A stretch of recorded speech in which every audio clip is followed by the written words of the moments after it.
So ayun guys, nandito tayong kilala ni Nita po. At grabe, napakaganda dito. So ito po ay matagal na po napabahay nila Kuya Bal, nila Kalingap Rob. So ayan po yung bahay nila. Ayan po. So ayan. Ito po yung likod. Panahon po ay hindi po ako dito na kasama pa sa Kalingap. So first time ko po makapunta dito sa lugar ni Nanay Ninita. Siya po ay isang animal lover, tawag dito. Meron siyang mga alagang maraming hayop at pusa. So kanina nakakasalubong namin siya, hindi, nadaanan. So nakilala ni Kalingap Rob siya. Layo pala nito. So grabe yung lalakad niya. Ang malupit dun, may kasama siyang aso na putol ang paa. Ang dami niyang alaga. Meron siyang alagang isa na nakabuntot sa kanya. Kaya pala yung aso kanina napansin ko, iba yung lakad niya pala, putol pala yung paa niya. So ang malupit doon, yun yung sa dami ng alaga niya, may isang alaga siya na buntot ng buntot sa kanya, no? So dyan po, alam niyo po ba na may kasabihan na ang isang tao ay kapag lapitin ng hayop or mabait ang isang tao sa mga hayop, is mabubuti itong tao. Totoo po yan. Kumbaga may malambot siyang puso. So tanong natin sa Kuya Mac. Kuya Mac, kayo rin po nagawin itong bahay nito? Grabe pa. Ito lang panahon ginawa yan. Buhay pa si Lola Damiana. Siguro mga, siya yung kasunod kasi ng bahay ni Lola Damiana. Ito yung mga kasunod? Yan yung mga kasunod. So yung ano pa lang, ilan pa lang subscriber ni Tito Bal?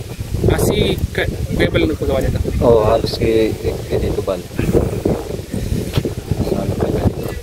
Wala pa si Norman no? Hindi mo kilala? Wala pa. Kaya nga hindi ko siya kilala eh. Ikaw, nandito ka na ba nun? Ay, pagpa na ako, napanood ko na to. Nasa Dubai na ako. Nasa Dubai ka? Oo. Itong gilid na yan, sila J. Guevara pa yung ganun-ganun yan. Tapos sila pastor. Kuya Mel, Juan TV Vlogs, sila. Yan. Pinapanood ko sila, nasa Dubai yung pinapanood ko na eh. Natik na ako nun. Pandemic noon, panahon ng pandemic. At yung mga tao. Pero pa dyan sa unahan, binahan din ang bahay. Panirin ng tuwa. Simentado lahat. Dito banda siguro may mga butas. Hindi yan kasi hapadi lang yan. Kasi hindi naman niya sariling lupa yan. Dito po mga Kalingap, mga kababayan, mga ka-viewers. Dito po banda dito. Bawal na po magdala-dala po dyan kasi may mga butas po dyan. May pinagkikaya ng ginto. Totoo yan. Pag may nakita ko yung mga nakakulong-kulong ganito, delikado po mga Kalingap. Ang ganda dito guys sa lugar nila Lola Ninita, napakatahimik po. So yung kabila pong yan, dagat na yan. Dagat po yung kabilang yan. So ito palang lupang ito is hindi pag-aaring Lola Ninita nung panahon. So ito po ay mga panahong si Kuya Bal is nagsisimula pa lang silang umangat. So ito po yung mga kasunod daw po sa pabahay ni Lola Damiana. Ito po yun. Grabe guys. So may kapitbahay naman sila dito, ayan o. Parang may sakit din yata yung ano. Wala naman sakit, parang pang maintenance sa gamot nangihingi eh. May Kalingap Rob, so baka mamaya po bigyan niya. Ay kalagimay guys ano. Kaso yan hindi yung ginagawang bayong. Yung mga ganyan kasi mga maliliit yan eh. Saka yung dahon yan, kapatid lang yan ng kalagimay guys. Yung ginagawang bayong. Yan is ano yan, naiba kulay ng dahon yan. Hindi katulad ng literal na guys. Ang ganda dito ang presko. Grabe guys ang alaga ni Lola. Ano sa kaya sa mukha ano pang pakain dyan. Tapos nilalakad niya lang yung panganiban. Piling ko po yung ang mga mga 3 kilometro yung layo yung nilalakad niya papunta sa sentro. Hindi, doon sa part na nadaanan namin siya 3 kilometro papunta dito. Isipin mo yun. Nung nag-aaral ako, di ako malakad ng ganun sa high school eh, kasi malayo masyado yun.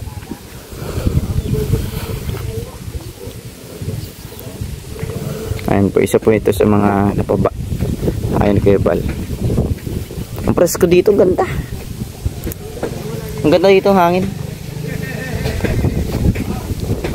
Ito kuya is pasok-pasok sa top 50 o top 100 na bahay. Hindi ko masyado. Tagal na rin yan. Tagal. Pero parang nasa hundreds na yan. Nasa hundreds na. Parang gano'n kay para mga 150 pa lang yata yung bahay nung tawad. Nagdating ka? Or wala pa. May git na, 200 na. Hindi po, wala pang 200. Wala pa ba? Wala pa. Mahigit 150 pa lang. Ang dami nang napabayan yung nagpunta ako dun eh. Anong unang pasok mo? Kasi magto 2 years na dun ako dun eh.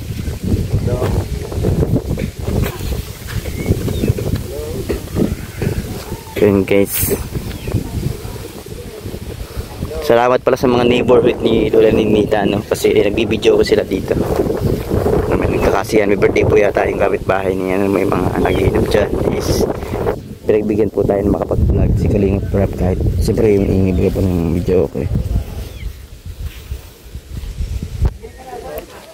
Uy, bulaklak guys ng gumamela. Gumamela ba to guys? Marunong ka nang mag-bolo lola. Ay, bag, gusto mo ng bag? Bibigyan na lang po kita. Ganyan natutulog. Ayaw yan dito. Oh, dagdagan ko pa. Lulong. Ano yan? Ano yan? Guys, tingnan yung mga alagang hayop ni nanay. Swerte yan bro. Yan po yung laging kasama ni nanay. Aso, yung sa dami ng alaga niyang hayop dito. Yan lang sumusunod sa kanya, yung putol ang paa. Diba? Sabi nga nila, dog is man's best friend. So, ibang klase po ang pagmamahal ng aso nga kay nanay po. Yan mo guys, o dami na po sa dito na yun.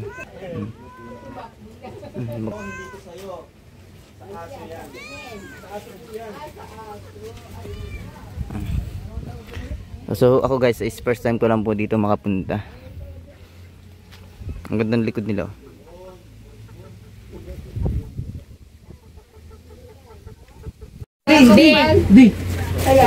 Asan yung aso na yun? Nakakita. Lala, bye-bye. Guys. Bye-bye. So yun guys, mawin na rin po kami. Ito po ang ating mga kasamahan. Ayan.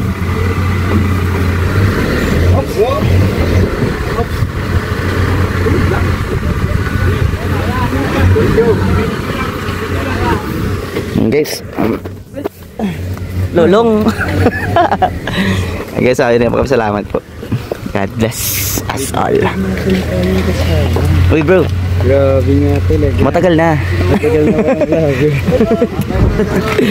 Ay, ano pre, anong keep it up. Keep it up. Keep it up. Buti nagsakay ano? Yeah, mabuti sumakay no. Sa dami niyang alaga, yung putol lang paa na aso lang sumasama sa kanya. No? Oh. Ayun guys, so yan na tayo guys sa bundok na to. Po? Ayun guys, binigyan ng Opo. Ano po yun, ma'am? Pag-inom niyo daw po. pang-inom. Ay, hindi pa po, ma'am. Ayun, salamat sila. Salamat sa mga tao dito na mabait guys kasi pinagbigyan tayo ng vlog na Hinintay ko lang kasi maglabas yun, kaya tayo nila video ko kasi alam nila yun. So, dahil sa pakasama din nila, bait nila, so binigyan nila pampalubag-lubag. Ano na, malapit na sa 8. Guys, yung bundok ko. 7.5. Mga 7.5.